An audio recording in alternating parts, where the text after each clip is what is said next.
Hola estudiantes de segundo año de bachillerato, sean bienvenidos a la clase de estudios sociales y cívica de este día, en la cual continuaremos desarrollando los contenidos correspondientes a la unidad número uno. También estamos en el capítulo uno, el cual se denomina la realidad social como objeto de investigaciones científicas. Pero ese día estaremos desarrollando los contenidos 1.1, métodos cuantitativos, y 1.2, métodos cualitativos. He decidido unificarlos debido a que no son muy extensos y además de eso están estrechamente vinculados.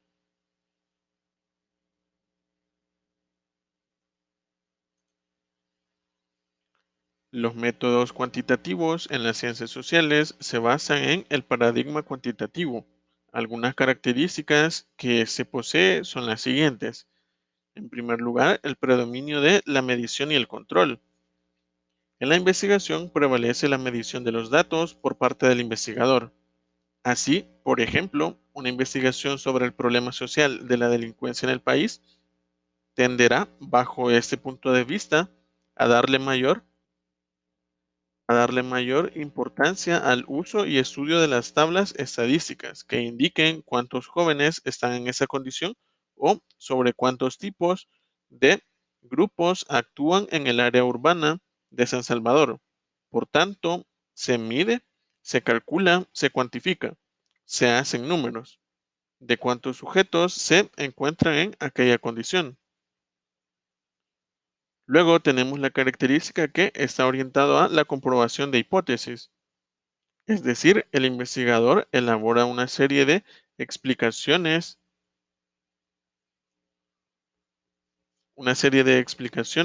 provisionales sobre el objeto preciso que está investigando, para luego comprobarlas.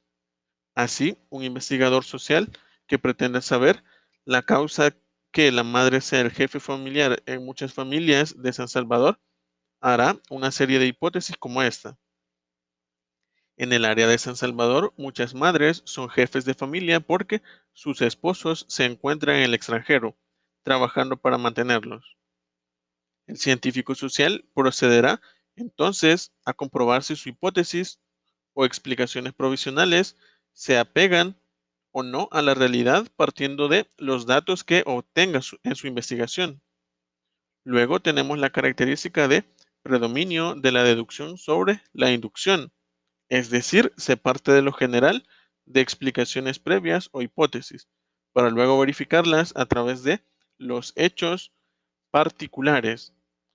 Luego tenemos la característica de aboga por el empleo exclusivo de métodos y técnicas cuantitativas. Es decir, se busca principalmente medir y cuantificar los hechos para poder describirlos lo más objetivamente posible. Y la última característica que posee el método cuantitativo es orientación positiva, es decir, busca escribir objetivamente los hechos o fenómenos sociales, presentando poca atención a los estados subjetivos de los individuos y de las comunidades que participan en la convivencia social. Muy bien, luego tenemos los métodos cualitativos, los cuales están basados en el paradigma cualitativo y también poseen características bien definidas. La primera de ellas es que su método está orientado a la comprensión del significado del comportamiento social, desde el propio contexto histórico y social de quien actúa. El investigador social no es un mero observador externo de hechos o un simple recopilador de datos. Él deberá sentirse parte del problema, debe sentirse compenetrado de lo que está sucediendo, como si fuera parte del mismo. El cientista social deberá comprender la conducta humana, no como el astrónomo que observa desde la Tierra las estrellas, sino compenetrándose o participando en el problema mismo. Solo de esa manera podrá acceder eficazmente al objeto de investigación. Por ejemplo, si un investigador social desea averiguar cómo viven los inmigrantes salvadoreños en Estados Unidos, cuáles son sus dificultades y esperanzas, deberá realizar sus estudios al interior de una comunidad de inmigrantes. conviviendo con ellos durante algún tiempo.